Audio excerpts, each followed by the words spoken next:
जय हिंद, नमस्कार साथियों, मैं आपके ट्यूटर ज्ञान अकेडमी से आकाश शर्मा। साथियों, आज की जो क्लास होने वाली है हमारी यूनिट एंड डायमेंशन में हम पढ़ चुके थे, यानी यूनिट एंड डायमेंशन को हम कहां तक पढ़ चुके थे। तो यूनिट एंड डायमेंशन में हम इसकी चर्चा कर चुके थे कि हम कौन कौन सी यूनिट होती हैं, यूनिट के बाद में किस देश ने कौन सी यूनिट का आविष्कार किया, साथ हमने ऐसा यूनिट की चर्चा की थी। फिर उसके बाद हमने 7 डायमेंशंस की चर्चा की थी और 7 डायमेंशंस के बाद में हमने डायमेंशन फॉर्मूला बनाने सीखे थे और हमने 4 फॉर्मूले बनाकर देख लिए थे। तो आज उसी से आगे हमें चलना है और हम इस क्लास में कोशिश करेंगे कि dimension unit and dimension chapter complete हो जाए। और ये जो हम क्लास कर रहे हैं पर्टिकुलर जनरल कंपटीशन को ध्यान में रखते हुए, यानी जनरल कंपटीशन में जिस प्रकार की फिजिक्स पूछी जाती है, बहुत हाई लेवल की फिजिक्स नहीं आती है साइंस और मेडिकल की तरह, तो जो फिजिक्स आती है उस फिजिक्स पर हम ध्यान दे रहे हैं और उसी फिजिक्स को हम कर रहे हैं। तो यदि आप भी किसी जनरल कंपटीशन की तैयारी कर रहे हैं और उसमें फिजिक्स का सिलेबस इंक्लूड है, तो आइए शुरू करते हैं आज की क्लास को और हमारे इस लेक्चर को देखना कंटिन्यूअस रखें। आपके लिए ये वीडियो बहुत ज्यादा बेनिफिशियल होगी। तो आइए शुरू करते हैं आज की क्लास को। और आज की क्लास में जो हम शुरू करने जा रहे हैं वो होमोजेनिटी प्रिंसिपल के ऊपर बात करेंगे, यानी प्रिंसिपल ऑफ होमोजेनिटी, समानता का नियम। तो शुरू करते हैं। इससे पहले हम 4 डायमेंशन फॉर्मूलों को याद कर चुके हैं, वेलोसिटी, एक्सीलरेशन, उसके बाद में हमने फोर्स एंड वर्क। ये हमने 4 प्रकार के डायमेंशन याद किए थे और हमने तुम्हें बताया था, आप लोगों को बताया था कि जब हम इन डायमेंशंस को याद कर लेंगे तो हमारे आगे के जो डायमेंशंस हैं, जितने फॉर्मूले हमारे आगे के डायमेंशंस के होने जा रहे हैं, वो आपके लिए इजी हो जाएंगे बनाना। सारे डायमेंशन फॉर्मूले ज्यादातर किनसे बनते हैं, तो इन्हीं डायमेंशंस फॉर्मूले से तैयार होते हैं। तो ये 4 याद रखने जरूरी हैं। पहले आइए थोड़ा सा इन डायमेंशंस फॉर्मूलों को देख लेते हैं जो हमने पिछली क्लास में देख चुके हैं। तो आइए हम डायमेंशंस फॉर्मूलों पर ध्यान दें। तो डायमेंशंस फॉर्मूले हमारे कौन कौन से हैं उनको जरा देख लेते हैं, जो 4 हम पर याद करने के लिए कहा था। यहां पर थोड़ा लाइट पड़ती है तो दिखाई देता है, तो इस लाइन को खींच लेते तो याद रहता है कि यहां नहीं लिखना है, इधर लिखेंगे और इधर लिखेंगे। तो सबसे पहले हमने 4 डायमेंशंस फॉर्मूले की बात की थी, वेलोसिटी, एक्सीलरेशन, उसके बाद में हमने बात की थी फोर्स, उसके बाद में हमने बात की थी तो वर्क। ये 4 डायमेंशंस फॉर्मूले हमें याद करने हैं और याद रखने पड़ेंगे यदि हमें डायमेंशंस फॉर्मूलों को अच्छी तरीके से क्लियर करना है, आए डायमेंशंस फॉर्मूले तैयार करने हैं, क्योंकि इन्हीं डायमेंशंस फॉर्मूले से हम आए के डायमेंशंस फॉर्मूलों को तैयार कर सकते हैं अगर ये याद रहते हैं तो सबसे पहले वेलोसिटी का हमें फॉर्मूला पता होना चाहिए। वेलोसिटी का हमें फॉर्मूला पता है मीटर, यानी कि डिस्प्लेसमेंट। तो यदि फॉर्मूला ना भी लिखा हो सीधे यूनिट से काम चल जाएगा। यूनिट तो पता है मीटर ओवर सेकंड, क्योंकि फॉर्मूला होता है डिस्प्लेसमेंट ओवर टाइम। तो हमने फॉर्मूला देख लिया, metre over second is equal to, we also learn that the if the power is upon in any number then is convert into the minus power।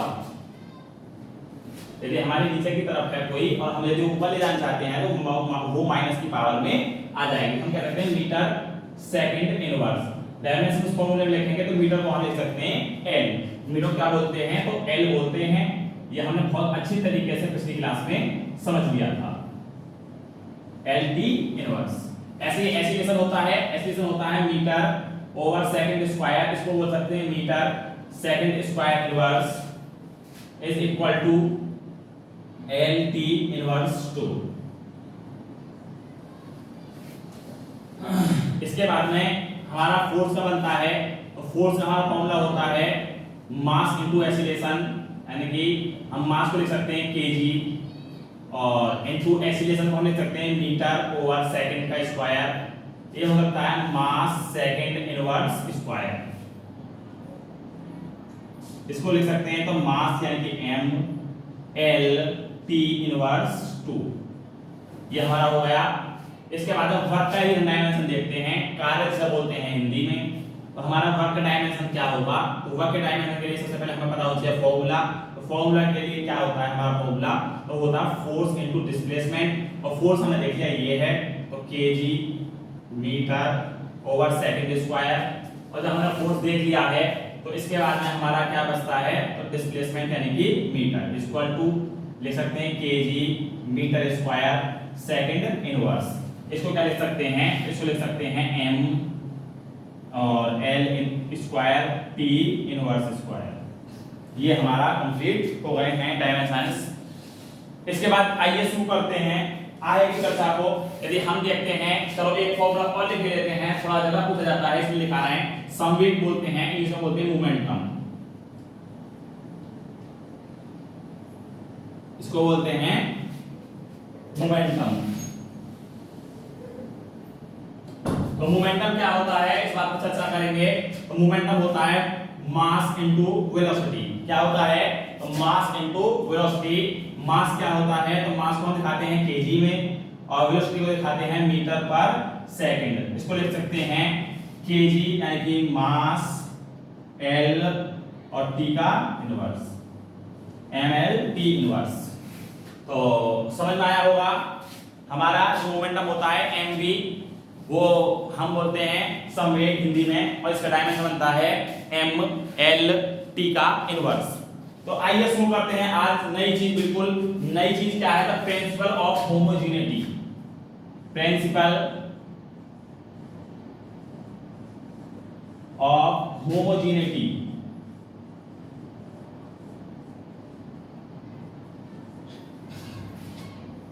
समानता का नियम क्या होता है? क्या कहता है ये नियम?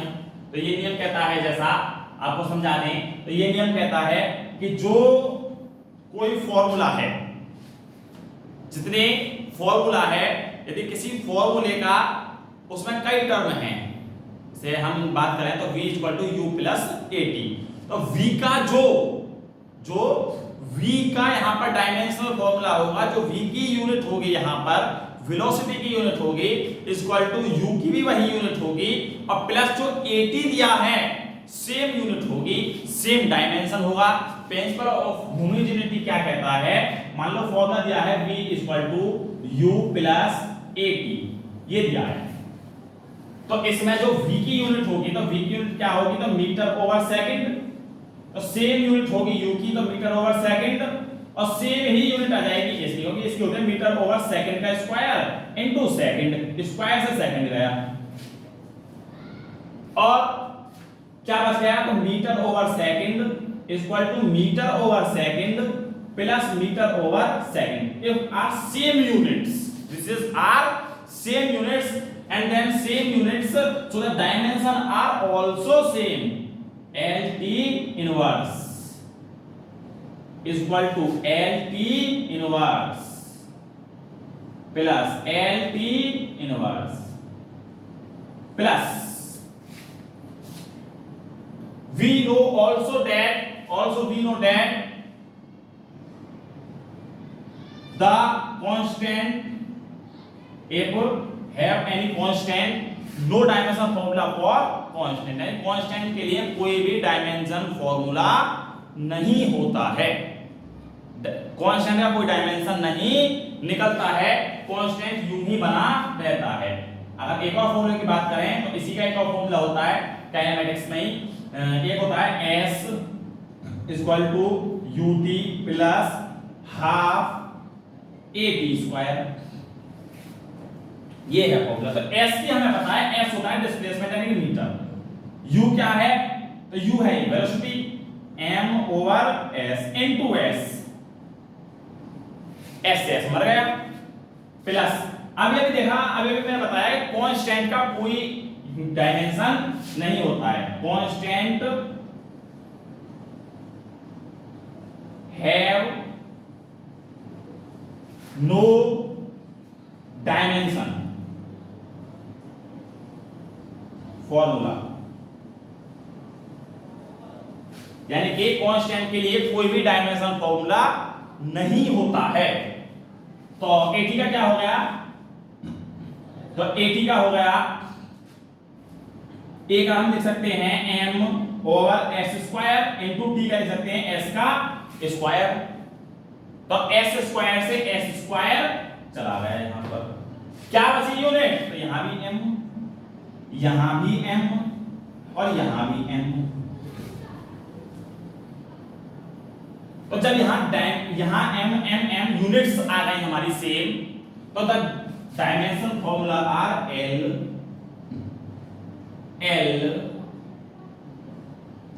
और L, हमने प्लस लगा दिया, तो सही का डायमेंशन यहां पर सेम आ गया।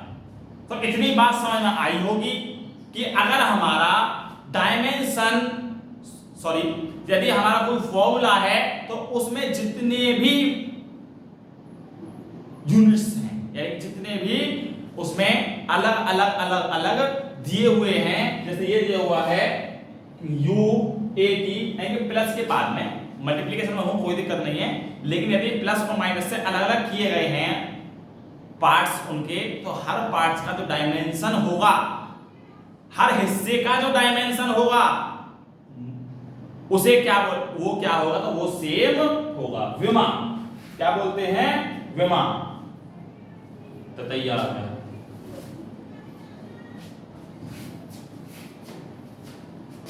तो हमारा डायमेंशन क्या होता है, तो हर पार्ट का, हर हिस्से का डायमेंशन विमा सेम होता है। इसे बोलते हैं हिंदी में समानता का नियम, हिंदी में लिखते हैं समानता का नियम का नियम, प्रिंसिपल ऑफ होमोजेनिटी। आइए,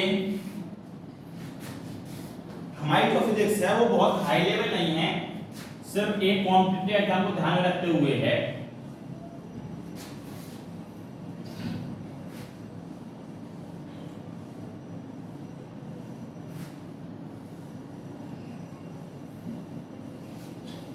इसके बाद में क्या है, तो इसके बाद में दे रखा है हमें यूनिट्स की चर्चा करेंगे, हम मात्रक की चर्चा करेंगे।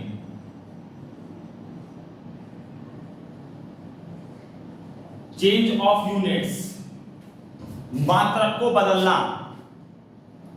हम हमेशा मात्रक के लिए किसी एक मात्रक को बीच का मान लेते हैं, हम मीटर मान ले रहे हैं, मीटर हिंदी में लिखते हैं, हिंदी वाला बच्चा नाराज ना हो जाए, इंग्लिश में लिखते जाता है।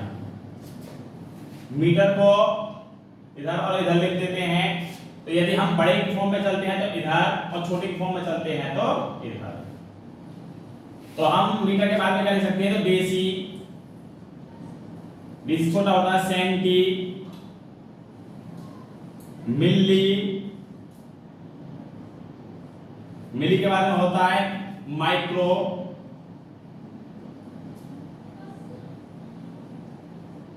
Nano, pico,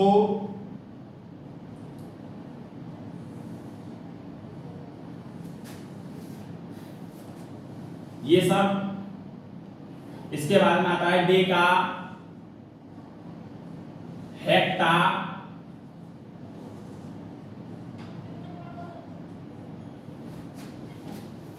Deka, hecto, kilo, kilo के बाद में आता है हमारा, जैसे हम जानते हैं केवी, फिर उसके बाद आता है एमबी, उसके बाद आता है जीबी, उसके बाद आता है टीबी। जैसे हमारा, यदि हम बाइट्स की बात करें, हम मेमोरी की बात करें, तो मेमोरी में हमारा जो आते हैं वो क्या आते हैं, तो केबी, एमबी, जीबी, टीबी, इस प्रकार की यूनिट्स आती हैं हमारी। तो आइए आगे देखते हैं, किलो के बाद में क्या है, तो एम से होता है मेगा, मेगा, गीगा, और गीगा के बाद में आता है टेरा। ये यूनिट्स हैं हमारी। तो ये कुछ बड़ी हैं मीटर से और कुछ छोटी हैं। हम बीच की यूनिट को याद कर लेते हैं, जैसे मीटर है, ग्राम है, ये क्या है हमारी, ये मीटर की यूनिट्स हैं कुछ हमारी।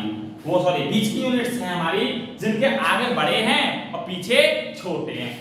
इनके हम 10 की फॉर्म में अगर हम याद करने की कोशिश करें तो 10 की फॉर्म में कैसे यानी कि इसमें किसकी गुणा करेंगे ये आ जाए, इसमें किसकी गुणा करेंगे ये आ जाए। मान लो 1 हेक्टेयर रखा तो 1 हेक्टेयर में कितने मीटर, तो ये पता चल जाएगा। तो 1 हेक्टेयर में कितने मीटर, तो 10 मीटर। एक बीघा में कितने मीटर, तो 10 मीटर। 1 हेक्टेयर में कितने मीटर, तो 100 मीटर। 1 किलो में कितने मीटर, तो 1000 मीटर। 1 किलोमीटर में एक सबके पीछे मीटर लगाना पड़ेगा।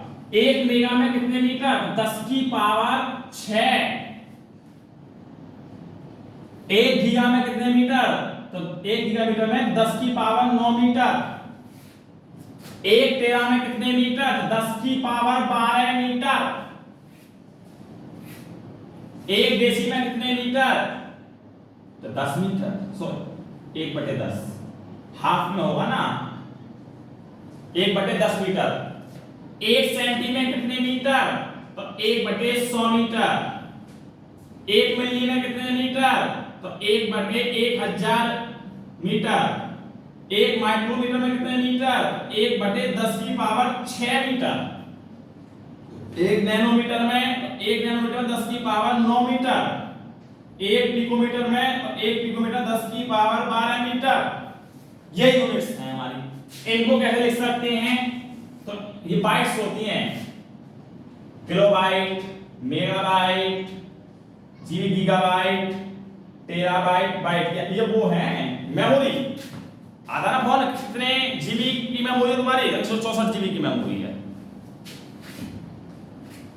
तो भैया इसको हम लिख सकते हैं 10 की पावर 1, 10 की पावर 2, 10 की पावर 3। अब 3 तक तो बात आ रही है समझ में, एक रहा है, 3 आया, 3 है मुझे जोड़ो। 10 की पावर 6, 10 की पावर 9 और 10 की पावर 12, 10 की पावर 12 मीटर होते हैं 1 टेरा मीटर में। आइए इधर ये कहा 1 डेसीमीटर में कितने मीटर, तो 10 की पावर -1 मीटर। 1 सेंटीमीटर में कितने मीटर, 10 की पावर -2 मीटर। 1 मिलीमीटर में कितने मीटर, 10 की पावर -3 मीटर।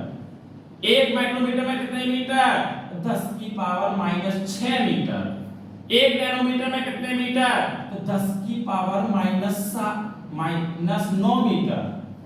1 पिकोमीटर में कितने मीटर, 10 की पावर -12 मीटर।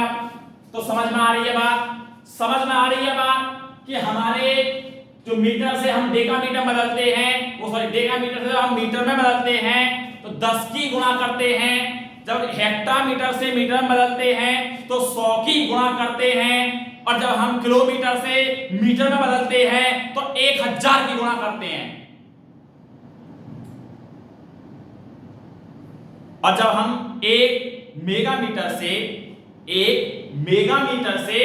मीटर में बदलते हैं तो 10 की पावर 6 की गुणा करते हैं, और एक हम गीगामीटर से जब मीटर में बदलते हैं तो 10 की पावर 9 की गुणा करते हैं, और जब हम 1 टेरामीटर से मीटर में बदलते हैं तो 10 की पावर 12 की गुणा करते हैं। सेम इधर आ जाता है कि जब हम 1 डेसीमीटर से मीटर में बदलते हैं तो 10 की पावर -1 की गुणा करते हैं। जब हम 1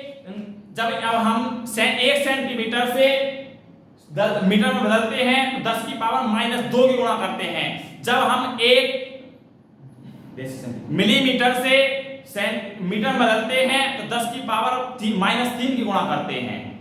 जब हम 1 माइक्रोमीटर से मीटर में बदलते हैं तो 10 की पावर -6 की गुणा करते हैं। जब हम 1 नैनोमीटर से मीटर में बदलते हैं तो 10 की पावर -9 की गुणा करते हैं, और जब हम 1 पिकोमीटर से मीटर में बदलते हैं तो 10 की पावर -12 की गुणा करनी होती है।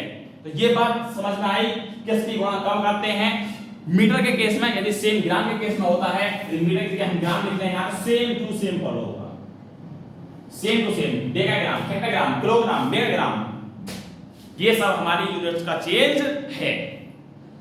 अब इससे आगे हम थोड़ी सी बात कर लेते हैं कुछ यूनिट्स की कैसे चेंज करते हैं, कुछ यूनिट्स को याद कर लेते हैं जो यूनिट हमारी याद करने योग्य हैं। उन्हें थोड़ा कुछ याद कर लेते हैं।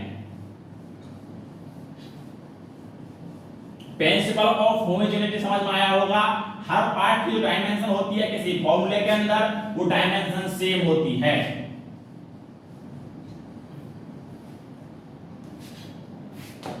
आइए एक गज कुछ यूनिट्स हैं जो काम आएंगे आगे।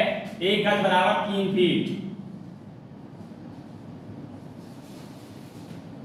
कॉम्पिटिटिव एग्जाम में काम आने वाली यूनिट्स। एक चेन बराबर 22 गज। एक मील बराबर 1600 मीटर। जो 1600 मीटर आर्मी की दौड़ लगती है, फोर्स में दौड़ लगाई जाती है, वो कितने की होती है? तो 1 मील की दौड़ होती है हमारी। एक नाट्य मील समुद्री दूरी, एक समुद्री दूरी नाट्य मील बोलते हैं इसे। 1800 मीटर, लगभग 1800 मीटर है, क्लियर 1800 नहीं है, कुछ 1.862 मीटर है। आइए इसके बाद में एक बैरल बराबर 159 लीटर। एक गैलन जरूरी नहीं है। एक फैदम 6 फीट।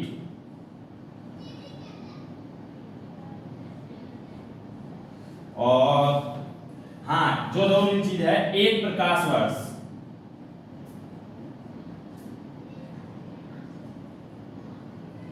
बराबर होता है 9.4 इंटू 10 की पावर 15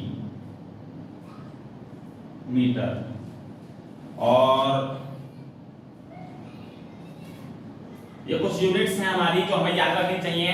ये यूनिट्स याद करने का मतलब है कि हम क्वेश्चन को जल्दी निकाल सकते हैं और चेंज करने की जरूरत तो हमें पड़ रही है। क्वेश्चन ज्यादातर मील में 1000 मील पता होगा, 1600 मीटर बोलते तो करेगा ना आदमी। आ जाएगा एक चेन बराबर, तो एक चेन बराबर पता होगा 22 गज होते तो करेगा ना। तो कब कर पाएगा इसे? तो जब कर पाएगा जब ये यूनिट्स कुछ याद होंगे। कुछ और लिख लेता हूं यदि कुछ और हो तो।